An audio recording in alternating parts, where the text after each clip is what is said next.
Hello, YouTube, and welcome to Level-Headed News. This is your host, Brenda. This is our episode, if you will, and there are 10 articles in this. The URLs are in the description of the video for your convenience.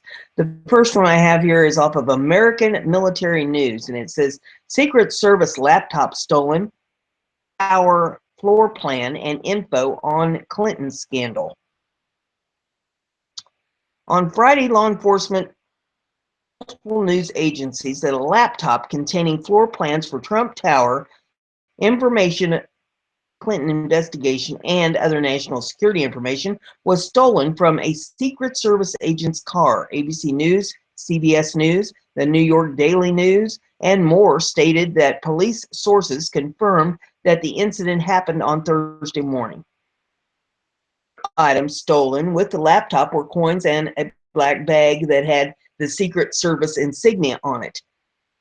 Covered, but the laptop with the sensitive material on it has not yet. The Secret Service agent's car was in the driveway of her home in New York. Probably stole the items. The New York Daily News reported that the thief stepped out of a car, possibly an Uber, on a street in Bath Beach and stole the laptop from the agent's vehicle. Video footage shows the suspect leaving the scene with a backpack.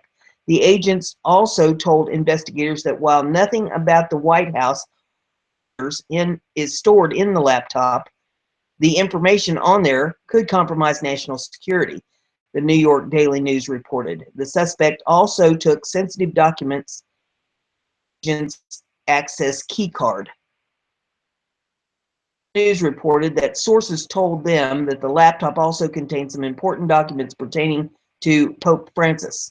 The Secret Service is very heavily involved in national security.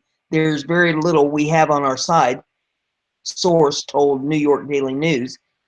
It's a very big deal.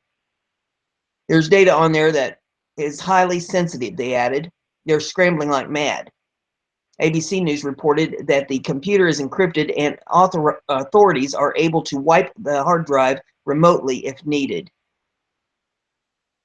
There's that information. The next one we have is off of Western Journalism, and it says, Tillerson says military operation against North Korea on the table. Action against North Korea is on the table. If North Korea threatens South Korea and neighboring nations, Secretary of State Rex Tillerson said Friday, certainly to get to a military conflict, Tillerson said. Obviously, if North Korea takes actions that threaten South Korea forces, our own forces, then that would be met with an appropriate response.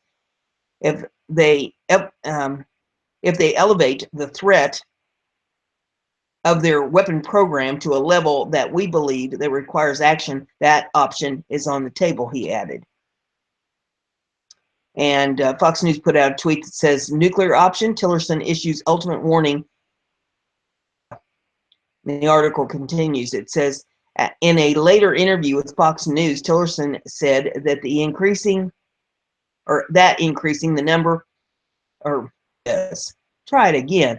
In a later interview with Fox News, Tillerson said that increasing the nuclear capability of American allies in Asia within range of North Korean missiles was also an option that would be kept as an option. Tillerson said that the Trump administration has no plans for talks with North Korea. Strategic patience has ended, Tillerson said, using the Obama-era term that signified waiting for sanctions to bring North Korea to the table. Negotiations can only be achieved by denuclearizing weapons of mass destruction, he said. Only then will we be prepared to engage them in talks. Tillerson said that the past policies rein in North Korea have failed. Provided $1.3 billion in assistance to North Korea since 1995. In return, North Korea has detonated nuclear weapons and launched ballistic missiles, he said. Bob Corker, Republican in Tennessee, recently advised American options to address as a choice among what he termed proactive regime change to oust Kim Jong-un, or action taken with Japan and South Korea that could include a preemptive strike on missile facilities. Otherwise, we're staring down the barrel of an ICBM, Corker said. Tillerson, who is visiting Asian nations abroad as America's top diplomat, said issue with the budget cuts proposed by President Donald Trump that would severely cut pass-through funds that flow department and support foreign aid, climate change prevention, and other projects. Spending that the State Department has been undertaking in particular simply not sustainable, Tillerson said. I'm confident with the input of men and women with the State Department will construct a way forward to be much more effective, much more efficient, and be able to do a lot with a. The next article is off Western Journalism. And it says, Russia appears gearing up for another intervention in a Middle Eastern war. Appears to be planning to interfere in another prolonged Middle Eastern war, Rutgers reported on Tuesday. U.S. and Egyptian diplomatic sources told Rutgers that forces had arrived at an air base in western Egypt near the border with Libya over the past few days. Sources had observed how Russia's special forces and drones had been flown in Barani in Egypt, some 65 miles from the Libyan border, but Egypt denied the claims and said that there were no Russian forces in the country. Will reportedly interfere in the war on behalf of military commander Gaddafi, or get my eyes and my tongue to work together. Khalifa Haftar, there we go, who heads the opposition against the UN-backed government and National Accord. Let Minister Fayez al-Sarraj suffered some setbacks recently. Visited Russia repeatedly last year and paid an unexpected visit to Russian aircraft carrier Admiral earlier this month when the vessel was cruising the waters of the Libyan city of Tobruk. The Libyan opposition leader reportedly spoke with high-ranking Russian military officials and conducted a video call from the ship with Sergei Shoigu. Moscow is clearly testing the waters with respect to tipping the political and military balance towards Libya. Ethan Coren, a former Tripoli-based U.S. diplomat, told Rutgers. Coren also said Moscow is looking to protect influence in the southern and eastern Mediterranean and for increased influence over Libya's resources. The United States top commander for the Northern Africa, Marine General Thomas Waldhauser, told the Senate Armed Services Committee the Russian moves near are very concerning to the U.S.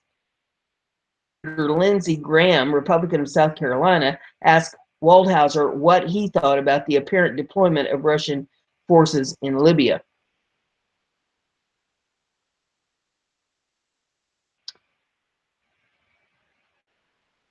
Senator, Russia is trying to exert influence on the ultimate decision of who becomes and what entity becomes in charge of the government inside Libya, Waldhauser said. They're working to influence that decision. The current situation in Libya is very fractured, and ISIS still poses a threat despite the defeat of Sirte. The status, there we go, of ISIS in Libya is they right now are regrouping. They are in small groups. We try to develop intelligence, the commander told the committee. Stability in Libya and other countries in Africa is a significant near-term threat and its allies. He called for continuous Islamic State in Libya in order to save the government Sarraj.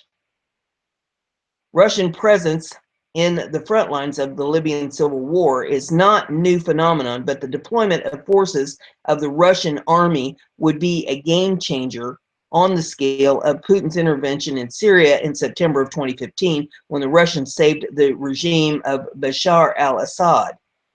Used privately armed Russian security contractors in a war-torn last month when they completed their mission of removing mines in industrial complexes near Benghazi, Libya. The opposition leader, who served in the Libyan army under Gaddafi, is seen by Moscow as a strongman who can finally end 6 years of chaos and anarchy in Libya, and to a situation whereby the country is run by two different governments, and the other, the UN-backed government of national accord, Poland. Forces loyal to the Libyan parliament in the eastern part of the country scored a majority victory Tuesday when they seized major oil facilities in Ras Lanaf, Sidra, from Islamist allied. The oil facilities were captured March the 3rd by Islamist rebel coalition and have been the scene of fierce fighting ever since in the autumn of. The next article I have for you is off of CNN, and it says Trump's claim during Merkel visit. President Donald Trump on Friday refused to disown claims highlighted by his White House that British intelligence, following a request by President Barack Obama last year, risking a deepening rift with America's key ally. Trump aides had earlier attempted to quell British anger over the claims, based on a Fox News report cited by his press secretary. Need to get my tongue working here. Based on a Fox News report cited by his press secretary, Sean Spicer, in a briefing Thursday by explaining the comment to the UK government. But in an awkward moment, while meeting Chancellor Angela Merkel, whose cell phone was once tapped by the National Security Agency, Trump opted that he and German leader had something in common. Further fueled controversy about his claims he was wiretapped by Obama, first made on Twitter 2 weeks ago, which have been rejected by senior members of the House and Senate Intelligence Committees. The White House has produced no evidence to back up these allegations. In a news conference notable for tense body language between Trump and Merkel, the president appeared irritated by the question from a German reporter about the unverified Fox News report. Wiretapping, I guess, by this past administration, at least we have in common, perhaps, Trump said, turning to Merkel, who did not smile at the joke. The German chancellor was furious to find out during the last administration that her phone had been tapped by the NSA as part of a ended after leaks from Edward Snowden. Merkel appeared to take several seconds to process what Trump had said, then frowned and started shuffling her papers on the podium set up for a joint news conference in the East Room of the White House. Trump also showed no sign of regret. He had sparked a controversy, though the president is increasingly isolated over his claims that the Obama administration tapped his phone. Republicans and Democrats on the House and Senate intelligence panels have said there is no evidence that Trump or aides were under surveillance. On Monday, James Comey is expected to testify to the House committee and is expected to draw similar conclusions. The White House earlier sought to explain Spicer's use of the Fox News report to the British government. National Security Advisor H.R. McMaster spoke with his British counterpart and described Spicer's comments as unintentional. A senior administration official said the conversation amounted to an apology, and to offer an apology for the claims, which the British government derided as ridiculous. And Spicer denied to reporters after the news conference that the White House had said sorry to the British. We just reiterated the fact that we were just simply reading media accounts. That's it. I think we regret anything. We literally listed a litany of media reports that are in the public domain. The controversy over wiretapping overshadowed other aspects of Merkel's visit. A crucial one for U.S. and German relations. Trump met Merkel at the front door of the West Wing, but there were signs of strained interaction a little later when they appeared before cameras in the Oval Office. When asked to shake hands by reporters and photographers, Trump remained stationary. He did not look at Merkel, although it was not clear whether the leaders heard the request. Later in the news conference, support for NATO, following his criticism of the alliance during his election campaign. But he also knocked members who do not pay their fair share. For many nations owe vast sums of money from past years, and it's very unfair to the United States. These nations must pay what they owe, Trump said. As presidents have long been frustrated that many nations do not reach their commitment to spend 2% of GDP on defense, Germany is among those nations, although the U.S. leader thanked Merkel for Germany's commitment to increase spending and to work toward that figure.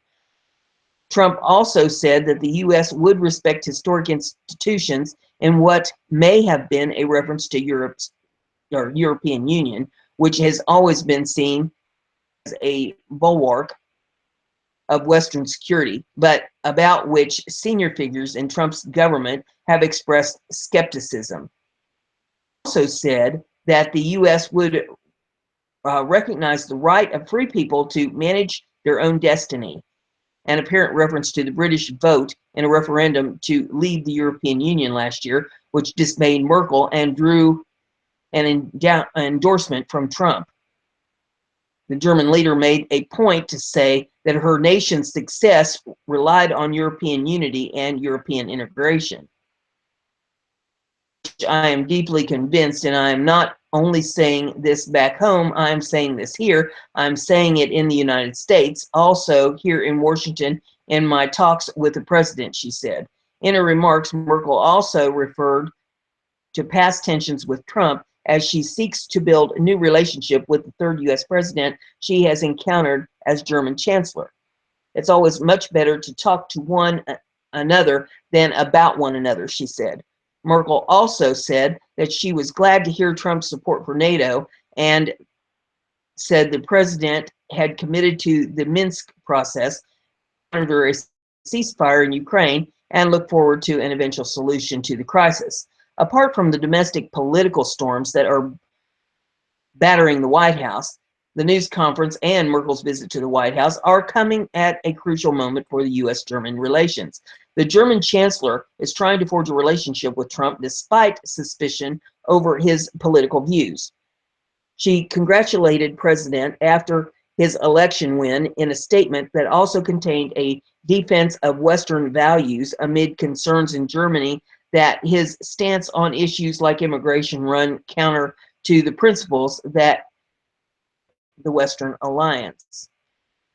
Powerful political force in the European Union has also been deeply concerned by Trump's criticisms of NATO and deep skepticism inside the White House about the EU itself. Friday's meeting was an attempt to stir some personal chemistry between two leaders who seem far removed in temperament and instinct. Merkel, who takes a cautious, analytical approach to politics, was also one of the few world leaders who appeared to forge deep connection with Obama, with whom she was something of a kindred spirit. Trump is more outspoken and improvisational and has little time for diplomatic niceties. He has, for example, heavily criticized Merkel's decision to allow hundreds of thousands of refugees into Germany, a move that is a key issue in her re-election race this year. On from past tensions, the pragmatic Merkel is now on her third U.S. president and appears to be looking to find a way to forge a relationship with Trump without buying into his political values. Another administration official said before a meeting that the president hoped to get Merkel's advice for dealing with Russian President Vladimir Putin, who, according to U.S. intelligence, ordered cyber meddling in last year's presidential election and tried to. Merkel hoped to appeal to the president's focus on business, bringing the chief executives of BMW with her to Washington with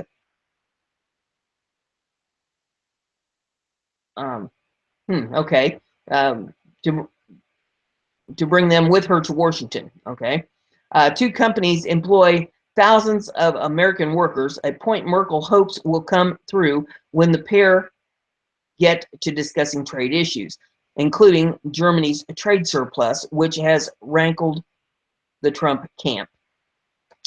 That was off of BizPac Review. Doesn't mince words, calls out Obama by name for military readiness crisis. 2018 budget for the U.S. government blames former President Barack Obama by name for the U.S. military readiness crisis. The declaration is a break from traditional protocol, much like many of Trump's actions in his first days in office. Past presidents have criticized their predecessors, but generally avoided blaming them by name in official U.S. government documents. Inflation under President Obama is our foremost challenge, Trump's budget declares. The budget continues. Under the Obama administration, our shrinking military has been stretched far too thin. The military has been forced to make aging ships, planes, and other vehicles last well beyond their intended lifespans. The president will reverse this dangerous trend from rebuilding our armed forces to beefing up our border security and safeguarding our nation's sovereignty. This budget makes security priority one. Trump pledged a large increase in military spending in an early February speech at U.S. Central Command, saying the U.S. would reinvest in a depleted military. He continued, "You've been lacking a little equipment. We're going to load it up. You're going to get a lot of equipment." Even Trump's $52 billion increase in military expenditure is not enough. Armed Services Committee say, with a world on fire, America cannot secure peace through strength with just 3% more than President Barack Obama's budget. We can and must do better, Senator John McCain said in a statement in late February. Chairman of the House Armed Services Committee, Mac Thornberry, similarly said, while we cannot repair all the damage done by those cuts in a single year, we can and should do more than this level of funding will allow. Habs off BizPac Review says Representative veteran Brian Mast sets record straight on VA hospitals' Trump portrait removal. Absolutely political. A Florida congressman believes there is absolutely a political end to a decision by a VA hospital to remove portraits of the President and Secretary of Veterans Affairs from its walls. The VA does not belong to the employees. The VA belongs to the veterans, Republican Congressman and Army veteran Brian Mast said Thursday on Fox and Friends, pointing out that VA employee unions, including the one in his own district, campaigned heavily against President Trump during the election campaign. A group of local veterans joined Mast, double amputee, who lost his legs in an IED blast in Afghanistan, to bring portraits of President Trump and Secretary David Shulkin Palm Beach VA Medical Center earlier this week. Video posted on Facebook showed the mission to hang the portraits was successful, but hours later it was revealed that management at the hospital took down the pictures. According to VA spokeswoman, the photos are authenticated and any portraits displayed at the VA need to come from the central office. The video posted of the event was also denounced as inappropriate, citing the privacy of patients at the facility. Mast criticized the resistance from the VA hospital in a tweet after the action. And the tweet says, after vets contacted me, disappointing to see resistance from the VA over hanging portraits of Commander-in-Chief and VA Secretary. pisses people off about the governments is that they don't have that kind of reactionary capability to just fix the problem immediately. He told Fox News, "Here we see they made an even bigger problem out of a situation." Excuse by the hospital that the photos, which he said came straight from the White House website, were not official and had to be removed. That is absolutely hiding behind a piece of administrative jargon just to take the pictures down, Mass said. Who thought they had scored a small win working with VA ended up feeling like being stabbed in the back by challenging the administration at the hospital to rehang the portraits, which are still in their possession. According to a post Thursday on Facebook page, Gruntworks, a military gear apparel company run by Army and Marine Corps veteran, and Gruntworks says Fox News is reporting that VA Secretary issued a statement directing all VA facilities to use whatever appropriate photos they have of the chain of command until official portraits come out. We consistently say that acting local can make big changes happen nationally. Gruntworks and our local veteran community, along with Congressman Brian Mast, started this movement this week, and it's getting resolved on a national level. This picture was taken this morning at the Palm Beach County VA Hospital. This is how it's done, and it shows the pictures hanging on the wall. Article I have is off of Liberty Writers. It says, "Drain the swamp. After what they did to Trump last night, the IRS chief needs to be fired." He needed to be fired before that, but let's go on. Last night, Donald Trump's tax returns were leaked. How did NBC get a cop? Was it the IRS? The IRS Commissioner Kosonen must resign. Why is this guy still here? Like, seriously. Let's take a look at the list via the gateway pundit of the IRS conservative targeting scandal that happened before 2012 election. Conservative groups were targeted. At least 5 pro-Israel groups, constitutional groups, groups that criticized Obama administration, at least 2 pro-life groups, an 83-year-old Nazi concentration camp survivor, a 180-year-old Baptist paper, a Texas voting rights group, a Hollywood conservative group was targeted and harassed, conservative activists and businesses, at least 1 conservative Hispanic group. IRS continued to target groups even after the scandal was exposed. 10% of Tea Party donors were audited by the IRS, and 100% of the 501c4 groups audited by the IRS were conservative. Gibson Chavez, Republican of Utah, brought IRS Commissioner John Kosonen in front of the House Oversight and Government Reform Committee on March the 26th of 2014. And there's video of how that worked out. It says Fox News IRS contempt for subpoena. So you can pull that article up and look at that. It says in June of 2014, Lois Lerner's emails were lost in a computer crash. In October of 2015, Obama announced that no one would be prosecuted over the IRS targeting scandal. House Republicans tried to impeach IRS Commissioner John Kosonen in October of 2015 after he lied to Congress. They later decided not to hold a vote against Kosonen. IRS commissioner needs to be fired immediately. Either that or prosecute the hack. It's off of Liberty Writers. It says, "Oh my God, look at what 2 Secret Service agents did to Trump's 8-year-old grandson while he slept."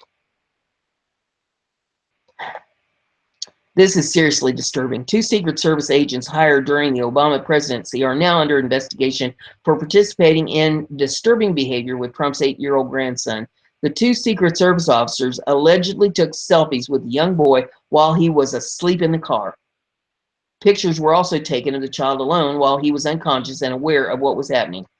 The young child woke up while the pictures were being taken and was extremely frightened and freaked out. The alleged incident took place last week while the agents were driving 8-year-old Donald Trump III from family estate in Westchester, New York, back to Manhattan. He immediately told his mother what the Secret Service agents did and she then reported it to his father. Not knowing try this. It's not known whether the men were taking the pictures to sell or for another purpose, but photographing a protectee without their knowledge, especially a child, is prohibited. Two agents in question have since been summoned in front of the Secret Service Office of Professional Responsibility in D.C. It would be difficult enough for an adult to wake up with strange men pressed up against them taking pictures, let alone an 8-year-old boy. These men should be fired for their actions. I have is off of BizPac Review. It says university employee allegedly fired for defending Trump offered his job back. Daily Caller News Foundation's report, a university employee was allegedly fired for defending President Donald Trump's immigration executive order. The employee has been offered her job back. The University of Wisconsin-La Crosse has offered Kimberly Dearman, law enforcement dispatcher, back upon receiving advice from its legal staff, as reported by Wisconsin Watchdog. The decision comes 3 days after the school sent Dearman her termination letter on Monday, March 13th, as reported by the DCNet. Now of UW-La Crosse, Dearman had been fired for making racist comments. Lee J. Fear, Dearman's attorney, said that Dearman is considering options regarding employment. Fear had asserted that Dearman was fired for defending Trump's executive order on immigration following an email from Gal and other UW-La Crosse administrators criticizing Trump's decision. Like so many of you, the UW leadership team and I are shocked and saddened by President Donald Trump's order prohibiting refugees and people from certain predominantly Muslim countries from entering the United States, said the administrators in their initial email. UWL, we do not discriminate based on person's religion or country of origin, and it's very troubling to see the leader of our country doing exactly that. Gao retracted this paragraph in subsequent email, but stood by the rest of his statement, which had professed commitment to inclusiveness and tolerance. Gee, I don't know. I have a real problem with the mentality of these people, that they cannot comprehend that this is a 90-day order until we get things in place in order to vet these people properly. It is an attempt to keep the terrorists out of our country. Permanent thing. It is not a slap in the face of these migrants and refugees. What the hell part of this do these people not understand? The article is off BizPac Review. It says Florida governor cans state attorney who refused to seek death penalty for scumbag cop killer. It's not just presidents and attorney general that sometimes have to fire lawyers for not doing their job. Sometimes governors have to also. And Florida Governor Rick Scott did exactly that when Aramis Alea announced her refusal to seek death penalty in any case, including an especially heinous one in which a man is accused of killing his pregnant ex-girlfriend and female police officer. Every citizen should be outraged at her actions, Scott told the press. I will not be seeking the death penalty in the cases handled in my office, Alea said Wednesday, according to Orlando CBS affiliate WKMG. CBS News reported Alea cited time, resources, and cost of taxpayers in her decision not to pursue the death penalty for Markeith Lloyd or any other accused criminal. Lloyd, 41, is accused of shooting and killing his pregnant ex-girlfriend, Sade Dixon, 24, on December the 13th at her home in Pine Hills. Orlando Police Lieutenant Deborah Clayton was shot 4 times outside an Orlando Walmart in January after she received a tip that Lloyd was at the store. By choosing to seek life sentence over the death, we can assure that violent offenders will never be released. They will never continue to drain resources from this state with decades of appeals, Alea said. Alea gained notoriety last year when she unseated an incumbent state attorney with hundreds of thousands of dollars in funds, some reportedly traced to billionaire George Soros. Florida politics, her campaign, the following.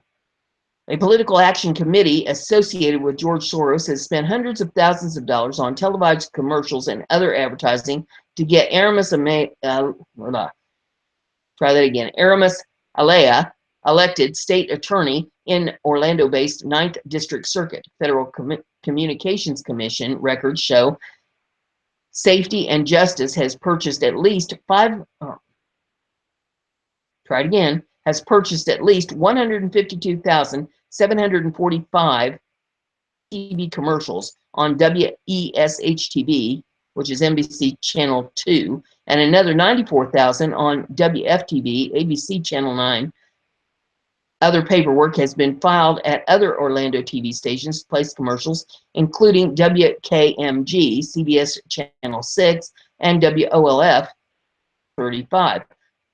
But ad buy reports have not yet been posted by the FCC. General Pam Bondi called Alea's decision a blatant neglect of duty and shameful failure to follow the law. Local law enforcement officers were appalled by prosecutors' refusal to seek the maximum penalty against Lloyd. News 4 Jax put out a tweet that says, "Man accused of killing ex-girlfriend, officer won't face death penalty." I have seen the video of Markeith Lloyd executing Lieutenant Deborah Clayton while she lay defenseless on the ground. She was given no chance to live. A cop killer who also killed his pregnant girlfriend should not be given a chance. Orlando Police Chief John Mina said in a statement, according to CBS News, "The heinous crimes that he committed in our community are the very reason we have the death penalty as an option under the law." Scott asked that Alea recuse herself from the Lloyd matter. Tweet saying, "Governor Scott, State Attorney Aramis Alea must recuse herself." Alea refused to step down, and she got canned as a result. "I completely disagree with State Attorney Alea's decision and comments," Scott said. "She has made it abundantly clear that she will not fight for justice for Lieutenant Deborah Clayton and our law enforcement officers who put their lives on the line every day." 2017 appears to be the year for firing government lawyers.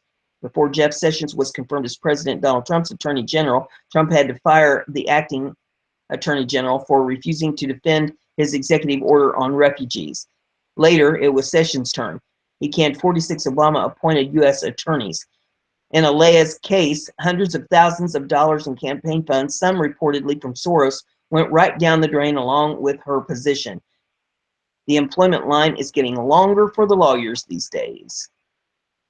For you this morning, if you like what I'm doing here, give it a thumbs up, share it on your social media so everybody gets to hear the news, and don't forget to subscribe if you haven't done that. That way you'll stay informed. Have a great day.